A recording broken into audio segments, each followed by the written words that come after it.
d'une personne séductrice, même en couple, qui ne peut pas s'empêcher de faire des petits appels inconsciemment et qui finissent par la rendre malade à long terme. Enfin, aller creuser ce qui provoque ce comportement qui la dégoûte tant, sa distorsion cognitive. Exemple, Julie, qui a des comportements séductrices, même quand elle est en couple. Partage qu'elle vit des crises d'angoisse quand elle passe du temps avec son chéri. Elle me dit qu'elle est dégoûtée de ces comportements où elle fait un sourire, où elle fait un regard lorsqu'elle va à la salle, lorsqu'elle est en soirée avec des nouvelles personnes, lorsqu'elle parle d'elle avec un autre homme par exemple, ou un autre groupe de personnes, il y a des hommes qu'elle ne connaît pas, et qu'elle est sans cesse à s'embellir, à se mettre en avant, qui plaît, et qui charme les hommes. C'est quelque chose qui est devenu invivable pour elle. Avec Julie, ce qui est difficile pour elle, c'est d'aller voir cette histoire-là, c'est de la regarder en face, parce qu'avant d'arriver sur ça, j'ai dû la questionner, j'ai dû aller en profondeur. Et au moment où est-ce qu'elle voit un comportement qui est le plus négatif pour elle, en moment là, je m'appuie sur les travaux de Carl Gustav Jung, qui avait bien compris que nous fonctionnons par une intelligence de family system. Et je viens questionner, la faire basculer dans un autre monde, une autre dimension d'elle-même, pour qu'elle puisse regarder en face cet archétype qu'elle nomma séductrice. Finalement, c'est au moment où je questionne cette partie d'elle-même, où on réalise que la partie séductrice et la partie d'elle-même initiale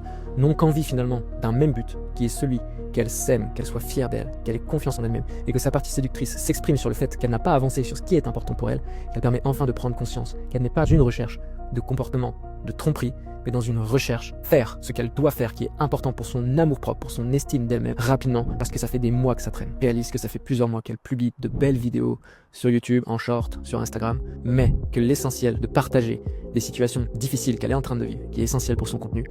n'est pas fait depuis plusieurs mois. Et c'est à ce moment-là où on se concentre sur une action qu'elle doit mettre en place pour la semaine prochaine, qu'elle va pouvoir apaiser cette partie d'elle-même et ne plus être dans une forme de peur vis-à-vis de cette partie d'elle, mais dans une forme de courage qui va petit à petit se transformer en une acceptation de ces parties d'elle-même qui s'expriment du mieux qu'elles peuvent pour finir dans une forme d'amour, parce que c'est ce qui l'aidera à accomplir ce qui est important pour son enfant intérieur, pour qu'elle puisse se sentir fière d'être elle. Les peurs ne sont pas là pour nous prendre au piège, elles sont là pour nous libérer d'une identité, d'un comportement qui n'est plus aligné avec ce qui est important pour nous-mêmes. Bienvenue dans le média qui explore l'esprit humain. Abonne-toi pour découvrir tout ce qui se joue dans nos têtes et merci infiniment pour ton attention.